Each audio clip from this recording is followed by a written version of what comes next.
নমস্কার, দেখছেন talk to Bangla. আমি অভিষেক রয়েছে আপনাদের সাথে। এই মুহূর্তে যে খবর নিয়ে উপস্থিত হয়েছে, আজকে সারা দিনের একদম অক্লান্ত পরিশ্রমের পর কিন্তু টিচাররা একদম ব্রাত্য বসু শিক্ষামন্ত্রী তার সঙ্গে দেখা করলেন এবং দেখা করে তারা আপাতত সন্তুষ্ট হয়ে বেরিয়ে এলেন। কিন্তু সন্তুষ্ট হওয়ার কি আসলেই কোনো কারণ রয়েছে? তার কারণ 21শে এপ্রিল একটা ডেট দেওয়া হয়েছে। আজকে 11ই এপ্রিল দাঁড়িয়ে 21শে এপ্রিল একটা 10 দিন পরে একটা ডেট দেওয়া হয়েছে। তার মধ্যে পর্ষদের বক্তব্য অর্থাৎ এসএসসির বক্তব্য এবং শিক্ষামন্ত্রী আশ্বস্ত করেছেন যে সমস্ত মিরর ইমেজ বের করা হবে।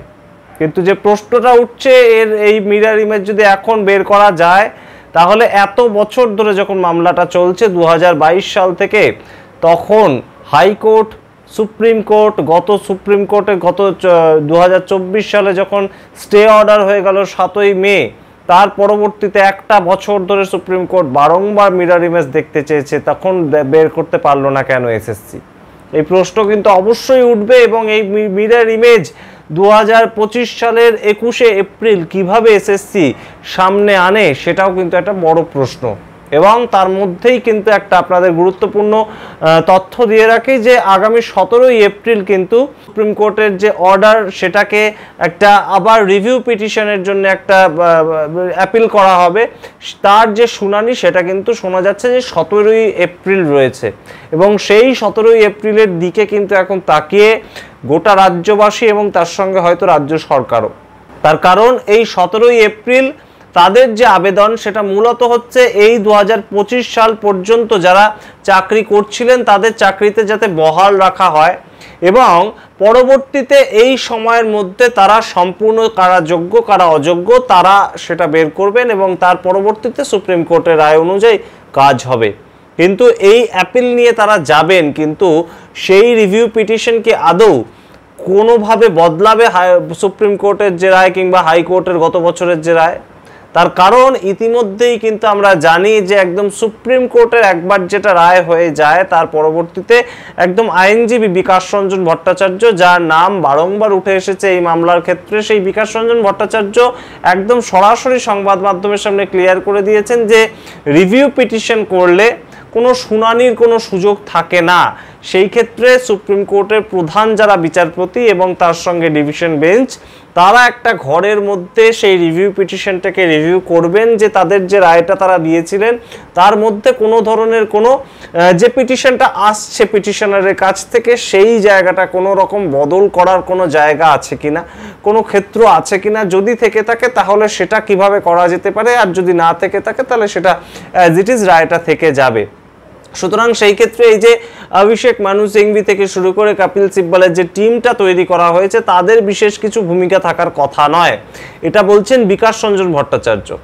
এবং এই যে মুহূর্ত তৈরি হয়েছে, তখন কিন্তু আমরা দেখলাম আজকে একদম চাকরিহারারা একদম সরাসরি ব্রাত্য বসু শিক্ষামন্ত্রীর সঙ্গে মিটিং করে বেরিয়ে আসার পর তারা প্রেসের সামনে যেটা বললেন যে তারা এবার দেখবেন যে কোনো ধরনের কোনো আইনজীবী তাদের এই যে মিরর ইমেজ যে বের করা এবং সেই ক্ষেত্রে যে প্রক্রিয়াটা, তার কোনো রকম কোনো বিপরীতে তারা যাচ্ছেন কিনা, অর্থাৎ কোনো বিরোধিতা তারা করছেন কিনা। এবং বিকাশ রঞ্জন ভট্টাচার্যের নাম নিয়েও কিন্তু তারা উল্লেখ করেছেন যে বিকাশ রঞ্জন ভট্টাচার্য এবার কি করেন সেটাও তারা নজর রাখবেন। সুতরাং বিরোধিতা আর চাইছেন না যারা চাকরি হারিয়েছেন এবং কোনোভাবেই কিন্তু রাজ্য সরকার এই মুহূর্তে মন্তব্য করতে চায়নি যে বেতন যেটা এই মুহূর্তে বন্ধ হয়ে আছে সেই বেতনটা পরবর্তীতে চলবে কিনা। কিন্তু চাকরিহারাদের মধ্যে থেকে জানানো হয়েছে যে বেতন চলবে, এরকম তারা একটা আশঙ্কা কিংবা তারা একটা সম্ভাবনা দেখতে পাচ্ছেন। কিন্তু সামগ্রিকভাবে এই 17 এপ্রিল যে শুনানি রয়েছে, যেটা শোনা যাচ্ছে, সেই দিকে কিন্তু তাকিয়ে হয়তো এই মুহূর্তে রাজ্য সরকার এবং সেদিন সুপ্রিম কোর্ট থেকে কি রায় আসে সেটা সবচেয়ে গুরুত্বপূর্ণ।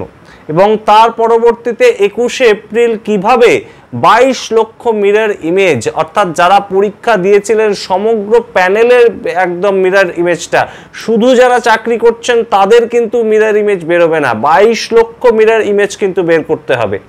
এবং সেটা কিভাবে এই 10 দিনের মধ্যে সম্ভব, সেটা কিন্তু এখন একটা প্রশ্নচিহ্নের মুখে এসে দাঁড়িয়েছে। তার কারণ ইতিমধ্যে কিন্তু 2016 সালের যে চাকরির প্যানেল নিয়ে কথা হচ্ছে সেটা একদম আইনানুগ ব্যবস্থা অনুযায়ী 2022 সাল থেকে একাধিকবার হাইকোর্ট কিন্তু বলেছে যে এই যে পরীক্ষার্থী তাদের মিরর ইমেজটা বের করে দেওয়া হোক। সেই ক্ষেত্রে তখন বারংবার এসএসসি কিন্তু বলেছে যে তারা কোনোভাবেই সেটা বের করতে পারবে না, এবং তার পরবর্তীতে হাইকোর্টের একাধিক শুনানিতে একই কথা বলা হয়েছে, তারপর সুপ্রিম কোর্টেও একই কথা বলা হয়েছে, এবং গত 1 বছর ধরে সেই একই কথা কিন্তু বলা হয়েছে রায় দানের আগে পর্যন্ত।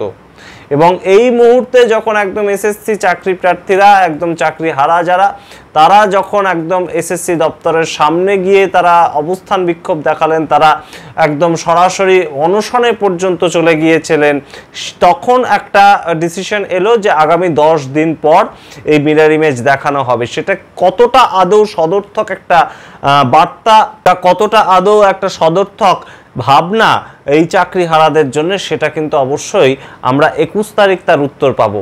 কিন্তু তার আগে এই মুহূর্তে রাজনৈতিক বিশ্লেষকদের যেটা সবচেয়ে বড় পর্যবেক্ষণ, সেটা কিন্তু যে 26,000 চাকরি হারা যারা এই মুহূর্তে চাকরি হারিয়ে বসে রয়েছেন, যারা কিন্তু বারংবার এসএসসি দপ্তর কিংবা ডিআই অফিসে গিয়ে এই মুহূর্তে একদম রাস্তায় নামছেন, মিছিল করছেন, তাদের কিন্তু মূল উদ্দেশ্য যেটা, সেটা কি কোথাও গিয়ে 21 তারিখ পূরণ হবে, নাকি আবারও কোথাও একটা ঘেটে দেওয়ার চেষ্টা চলছে?